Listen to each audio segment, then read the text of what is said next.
अस्सलाम वालेकुम वरहमतुल्लाहि वबरकातुहू। अल्लाहुम्मा सल्ली अला मुहम्मद व अला आले मुहम्मद सल्लल्लाहु अलैहि वसल्लम।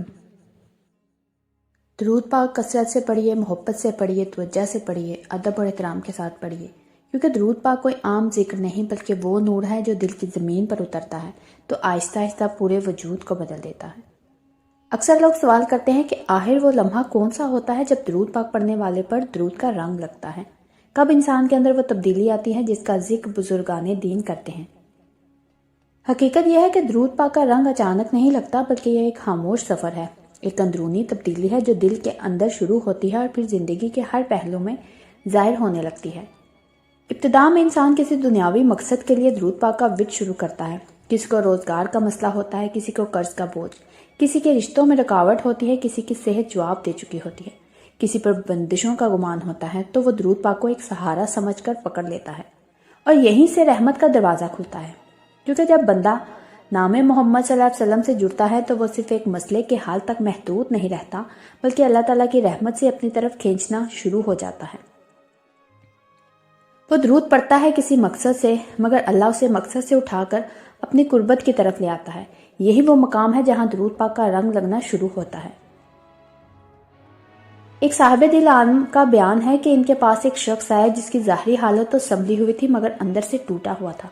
उसने कहा, मेरे पास माल भी है, लेन देन भी है, मगर सुकून नाम की कोई चीज़ नहीं। रातों को नींद नहीं आती, दिल में बेचैनी रहती है। उस आलम ने इसे किसी लंबे चौड़े अमल में नहीं डाला, बल्कि सिर्फ इतना कहा कि दरूद पाक को अपना साथी बना लो, तादाद का बोझ मत लो, बस अदब के साथ रोज़ाना पढ़ो। वो शख्स मान गया।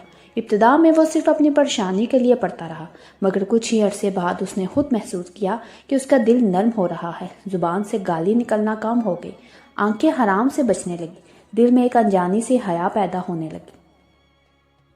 यही दरूद पाक का पहला रंग था। फिर एक रात उसके दिल में ख्याल आया कि मैं जिस कमाई पर फख्र करता था उसमें बहुत सी मिलावट थी, बहुत सा नाहक शामिल था। उस ख्याल ने उसे बेचैन कर दिया। वही शख्स जो पहले हराम और हलाल की तमीज़ पर ज़्यादा गौर नहीं करता था, अब अपने माल के बारे में सोचने लगा। उसने आहिस्ता आहिस्ता गलत रास्ते छोड़ने शुरू किए। नुकसान भी हुआ, तकलीफ भी आई, मगर दिल को सुकून मिलता चला गया। वो खुद कहता था कि मैंने तो दरूद सिर्फ अपने मसले के लिए शुरू किया था, मगर उसने मुझे मेरा आप दिखा दिया। यही वो मकाम है जहाँ दरूद पाक इंसान के किरदार पर रंग चढ़ाता है। तो नाज़रीन, एक और वाक़या सुनने में आया कि एक औरत जो बरसों से घरेलू झगड़ों में फंसी हुई थी, शोहर से बात बात पर तलखी, बच्चों पर गुस्सा, हर वक्त शिकवा, किसी ने उसे मशवरा दिया कि दरूद पाक को मामूल बना लो। उसने भी अपनी ज़रूरत के तहत पढ़ना शुरू किया। इब्तिदा में कोई फ़र्क महसूस ना हुआ, मगर कुछ हफ्तों बाद उसने देखा कि वही बातें जो पहले उसे आग लगा देती थी अब इतना असर नहीं करती। उसकी ज़ुबान में नरमी आ गई, लहजे में ठहराव आ गया। वो खुद कहती थी कि मुझे नहीं पता कब और कैसे, मगर मेरे अंदर बर्दाश्त आ गई। तो यही दरूद पाक का रंग है जो इंसान के बातिन में उतरता है। असल में दरूद पाक पढ़ने वाला जब इस मकाम पर पहुंच जाता है कि वो नाम मोहम्मद सल्लल्लाहु अलैहि वसल्लम से सिर्फ फ़ायदे के लिए नहीं बल्कि मोहब्बत के लिए जुड़ जाता है, तो फिर अल्लाह ताला उसे बदल देता है। एक बुजुर्ग का फरमान है कि दरूद पाक पढ़ने वाले पर दरूद का रंग उस दिन लगता है जिस दिन उसके गुनाह उसे खुद बुरे लगने लगते हैं, जिस दिन वो गलती को गलत कहने लगता है, जिस दिन वो हराम से बचने की कोशिश करने लगता है। चाहे 100% कामयाब ना भी हो, मगर कोशिश शुरू हो जाए, यही अलामत है कि दरूद असर दिखा रहा है। दुनियावी फ़ायदे तो बहुत बात की बात है। सबसे पहले दरूद इंसान के दिल को ज़िंदा करता है।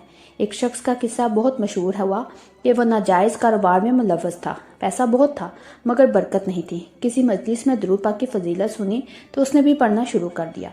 इब्तिदा में वही मकसद था कि शायद पैसा ठहर जाए, मगर दरूद पाक ने उसके अंदर ऐसा नूर पैदा किया कि एक रात उसे एहसास हुआ कि जिस रिस्क पर मेरा घर चल रहा है वो अल्लाह को नाराज़ करने वाला है। ये ख्याल उसके लिए अजाब बन गया। उसने फैसला किया कि चाहे सब कुछ खत्म हो जाए मगर ये रास्ता नहीं। उसने अपने साथियों को जमा किया, सबको समझाया, कुछ मान गए कुछ ना माने। उसने अपना शहर बदला, नई जिंदगी शुरू की, हलाल कमाई इख्तियार की। मुश्किलात आई मगर दिल मुतमईन रहा। कुछ अरसे बाद जिन लोगों ने उसकी बात ना मानी थी वो भी उसी दरूद के सदके पलट आए। उस शख्स ने कहा, मैंने तो दरूद सिर्फ दुनिया के लिए शुरू किया था, मगर उसने मुझे आखिरत का रास्ता दिखा दिया। यही दरूद पाक का असल रंग है। درود پاک انسان کو باحیا بناتا ہے، دل میں نرمی، آنکھوں میں جھکاؤ، زبان میں احتیاط پیدا کرتا ہے۔ جب درود کا رنگ لگتا ہے تو انسان کو خود پتہ چل جاتا ہے کہ اب میں وہ نہیں رہا جو پہلے تھا۔ گناہ آسان نہیں رہتے، نیکی باری نہیں لگتی، عبادت میں لذت آنے لگتی ہے، اور سب سے بڑی علامت یہ ہوتی ہے کہ بندہ اپنے نبی صلی اللہ علیہ وسلم کی یاد میں خوشی محسوس کرتا ہے۔ درود پڑھتے ہوئے دل پر بوجھ نہیں بلکہ سکون اترتا ہے۔ یہی وہ مقام ہے جہاں بندہ سمجھ جاتا ہے کہ درود نے کام کر دیا۔ تو ناظرین، درود پاک کا رنگ صرف اس وقت لگتا ہے جب نیت فائدے سے ہٹ کر محبت کی طرف آ جائے، جب مقصد سے زیادہ نسبت عزیز ہو جائے، جب بندہ یہ کہنے لگے کہ یا رسول اللہ صلی اللہ علیہ وسلم، میں آپ کے نام پر قربان، میری زندگی سنوار دو جیسے آپ چاہے، پھر اللہ تعالیٰ ایسے بندے کو دنیا میں بھی سنوارتا ہے اور آخرت میں بھی۔